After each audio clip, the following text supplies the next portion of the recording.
Hello दोस्तों, कैसे हो आप सभी। उम्मीद करती हूँ कि आप सब बहुत अच्छे होंगे। तो चलिए वीडियो को शुरू करते हैं। आज मैं एक न्यू चाइनीज़ ड्रामा को एक्सप्लेन करने वाली हूँ। इस ड्रामा को शुरू करने से पहले मैं आपको थोड़ी सी जानकारी दे देती हूँ। इस ड्रामा के लगभग हर एपिसोड में हॉल ऑफ फेम का जिक्र होता है। दोस्तों, आप हॉल ऑफ फेम को एक पॉपुलर क्लब के रूप में समझ सकते हो, जहाँ पर खाना पीना, नाच गाना, शराब पिलाना ये सारी चीज़ें होती हैं। हॉल ऑफ फेम आम लोगों के बीच में बहुत ज़्यादा पॉपुलर है और हॉल ऑफ फेम में काम करना बहुतों का सपना है, क्योंकि हॉल ऑफ फेम में काम करने पर नेम और फेम के साथ साथ सैलरी भी बहुत ज़्यादा ही अच्छी मिलती है। तो चलिए अब वीडियो को शुरू करते हैं। एपिसोड की शुरुआत में हमें किसी आदमी की वॉइस ओवर सुनाई देती है, जहां वो आदमी हमें ये बता रहा होता है कि जियांगयू न्यूज़पेपर बेजून शहर का एक बहुत प्रभावशाली न्यूज़पेपर है। जियांगयू न्यूज़ ने हॉल ऑफ फेम को लॉन्च किया, जो उस समय का एक बहुत बड़ा हिट था। उसने कुछ ही समय में लोगों के बीच काफ़ी पॉपुलैरिटी हासिल कर दी थी। हॉल ऑफ फेम में कोई भी व्यक्ति जिसमें टैलेंट है वो प्रवेश कर सकता था। इससे कोई फर्क नहीं पड़ता था कि वो इंसान अमीर है या गरीब है। और जो लोग इस हॉल ऑफ फेम में प्रवेश कर लेते थे वो आम लोगों के बीच में बहुत ज़्यादा ही पॉपुलर हो जाते थे। इस हॉल ऑफ फेम में जो सबसे ज़्यादा फेमस था वो थी यहाँ की डांसर, जिसका नाम था यू शीशी। इस हॉल ऑफ फेम ने दुनिया भर के लोगों को अपनी ओर आकर्षित किया, जिसमें से एक गरीब स्कॉलर लिन यूकियान भी था। नेक्स्ट सीन में हम जियान निवास का सीन देखते हैं, जहां हमें हमारी फीमेल लीड को दिखाया जाता है। हमारी फीमेल लीड का नाम चुआन्यू है और हमारी फीमेल लीड अपने सर्वेंट पर गुस्सा कर रही होती है, क्योंकि उसे न्यूज़पेपर देखना था और अभी तक न्यूज़पेपर की डिलीवरी नहीं हुई थी। थोड़ी देर बाद जब उसका सर्वेंट न्यूज़पेपर लेकर आता है तो चुआन्यू भागकर उस न्यूज़पेपर को देखती है, क्योंकि उस न्यूज़पेपर में उन लोगों का नाम छपा हुआ था जिन्होंने हॉल ऑफ फेम में प्रवेश कर लिया था। उस न्यूज़पेपर को देखने के बाद चुआन्यू को बहुत गुस्सा आता है, क्योंकि उस न्यूज़पेपर में लिन यूकियान का नाम नहीं था। इसके बाद चुआन्यू उदास होती हुई एक पिक्चर की तरफ देखती है और कहती है यूकियान का बस एक ही सपना है और वो है हॉल ऑफ फेम में प्रवेश करना। इसके बाद चुआन्यू को याद आता है कि आज एक फेमस सितार की नीलामी होने वाली है और वो सोचती है कि अगर मैं ये सितार खरीद लूं और इसे यूकियान को दे दूं तो इससे यूकियान के हॉल ऑफ फेम में जाने के चांसेस बहुत ज़्यादा ही बढ़ जाएंगे। इसलिए वो इस सितार को खरीदने के लिए अपना पर्स चेक करती है, लेकिन जब वो अपना पर्स चेक करती है तो उसे पता चलता है कि उसके पर्स में तो एक पैसा भी नहीं है। अगले सीन में हमें चुआन्यू को अकाउंटेंट के पास दिखाया जाता है, जहां वो अकाउंटेंट से 500 टेल्स मांग रही होती है और अकाउंटेंट उसे पैसा देने के लिए मना कर रहा होता है और कहता है कि आपके पिता ने मुझे आपको पैसा देने के लिए मना किया है। इस पर चुआन्यू उसके पीछे भागने लगती है और उससे ज़बरदस्ती पैसा मांगती है। ये दोनों बात कर ही रहे होते हैं कि तभी चुआन्यू के पिता मिस्टर जियांग, जो कि एक बहुत बड़े सरकारी अधिकारी हैं, वो पीछे आकर खड़े हो जाते हैं और चुआन्यू को ये बात पता नहीं होती है। इसके बाद चुआन्यू उस अकाउंटेंट से कहती है कि जब तक आप मेरे पिताजी को नहीं बताएंगे उन्हें कैसे पता चलेगा कि आपने मुझे पैसे दिए हैं। और ये बात जब चुआन्यू के पिता सुनते हैं तो वो चुआन्यू पर बहुत ज़्यादा गुस्सा करने लगते हैं। अगले सीन में हमें चुआन्यू को अपने घुटनों के बल बैठा हुआ दिखाया जाता है, जहां पर चुआन्यू के पिता उस पर गुस्सा कर रहे होते हैं और साथ ही वो यूकियान के बारे में भी बुरी बुरी बातें कर रहे होते हैं और कहते हैं कि यूकियान जैसे जवान लड़के को तो पढ़ाई पर ध्यान देना चाहिए ताकि वो एक अच्छी से सरकारी नौकरी पा सके, लेकिन वो तो उस फालतू से हॉल ऑफ फेम में जाना चाहता है। और इसके अलावा भी वो यूकियान के बारे में और भी बुरी बुरी बातें करते हैं, जिससे चुआन्यू को गुस्सा आ जाता है और वो अपने पिता से बहस करने लगती है।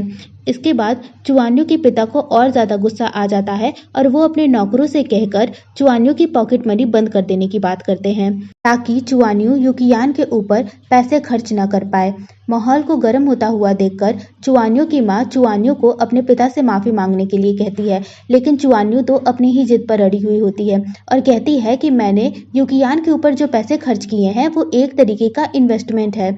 इसे सुनकर तो चुआन्यू के पिता को और अधिक गुस्सा आ जाता है और वो अपने नौकरों से कहते हैं कि इस घर में यूकियान के जितने भी पोस्टर और चित्र हैं उन सभी को बाहर फेंक दो। इससे चुआन्यू को और अधिक गुस्सा आ जाता है और कहती है कि ये सब बस पैसों की वजह से ही हो रहा है ना, तो ठीक है, आज के बाद मैं आपके एक भी पैसों का इस्तेमाल नहीं करूंगी। और ये कह के वो घर छोड़कर जाने लगती है। तभी पीछे से उसके पिता उसे रोकते हैं और कहते हैं कि अगर आज तुम ये घर छोड़कर गई तो तुम मेरी बेटी नहीं रहोगी। इसके बाद भी चुआन्यू नहीं रुकती और घर छोड़कर चली जाती है।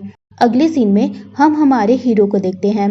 हमारे मेन लीड का नाम शी तियांगिंग है और वो एक बहुत बड़ा तलवारबाज है और वो बहुत ही स्टाइल में चलते हुए चुआन्यू की माँ यानी कि मिसेस जियांग से मिलने के लिए जा रहा होता है, पर उसका पैर लड़खड़ाता है और वो जमीन में धूल चाटते हुए मिलता है और अपनी इस शर्मिंदगी को छुपाने के लिए वो कहता है कि मेरा कदम बहुत ज़्यादा छोटा था। इसके बाद हमें मिसेस जियांग और शी तियांगिंग को आपस में बात करते हुए दिखाया जाता है, जहां पर मिसेस जियांग शी तियांगिंग की बहुत ज़्यादा तारीफ करती हैं और कहती हैं कि प्लीज़ मेरी बेटी को बचा लीजिए और उसे घर वापस सही सलामत ले आइए। इसके बदले में मैं आपको जो इनाम दूंगी उससे आप बिल्कुल भी निराश नहीं होंगे। और इसके बाद वो एक बॉक्स खोलती हैं जिसमें बहुत सारे चांदी की मोहरें होती हैं। उन मोहरों को देखकर तो शी की आंखें फटी की फटी रह जाती हैं और वो मिसेस जियांग से कहता है कि आप मेरे ऊपर भरोसा कर सकती हैं। अगले सीन में हमें शी को कुछ लोगों के साथ दिखाया जाता है।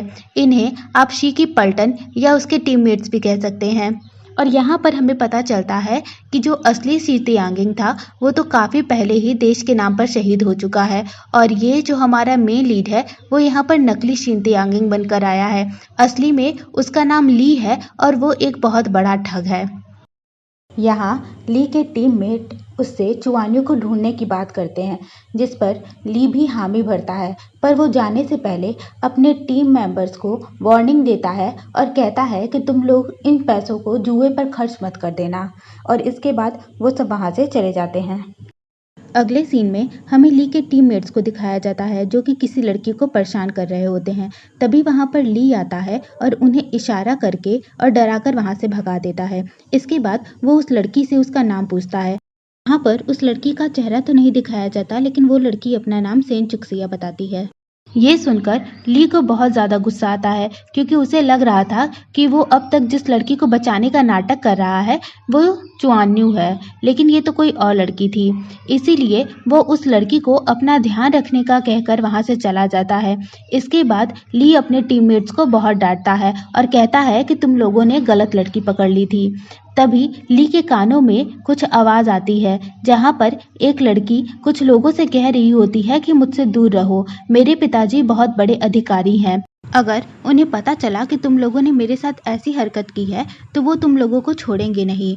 उस लड़की की ये सारी बातें सुनकर ली को समझ में आ जाता है कि ये और कोई नहीं बल्कि चुआन्यू ही है और वो उसे बचाने के लिए वहां से चला जाता है। अगले सीन में हम देखते हैं कि कुछ लोग चुआन्यू को बेहोशी की दवा सुंघा रहे होते हैं और उसके साथ ज़बरदस्ती करने की कोशिश कर रहे होते हैं। तभी वहां पर ली आता है और उन लोगों को वहां से भगा देता है, पर तब तक चुआन्यू पर दवा का कुछ असर होने लगा था, इसीलिए उसे ली का चेहरा बहुत ही धुंधला दिखाई देता है। और तभी चुआन्यू को एक फ्लैशबैक आता है जहां पर एक छोटी सी लड़की रो रही होती है और एक छोटा सा लड़का उसे चुप करा रहा होता है और उसे खाने के लिए मिठाई दे रहा होता है। इसके बाद हमें दिखाते हैं कि चुआन्यू पर दवा का असर पूरी तरीके से हो जाता है और वो ली के ऊपर बेहोश होकर गिर जाती है। ली उसे खुद से दूर करता है। तभी ली के टीममेट्स आ जाते हैं जो कि चुआन्यू को पकड़ते हैं। इसके बाद ली उन सबसे कहता है कि इसे मेरे पीठ पर बिठाओ और उसके बाद फिर वो सब वहां से निकल जाते हैं और यहीं पर पहला पार्ट खत्म हो जाता है। दोस्तों, अगर आपको मेरी वीडियो अच्छी लगी हो तो लाइक और शेयर कीजिएगा और कमेंट करके ज़रूर बताइएगा कि ये ड्रामा आपको कैसा लगा और साथ ही चैनल को सब्सक्राइब भी कर दीजिएगा। Okay, bye.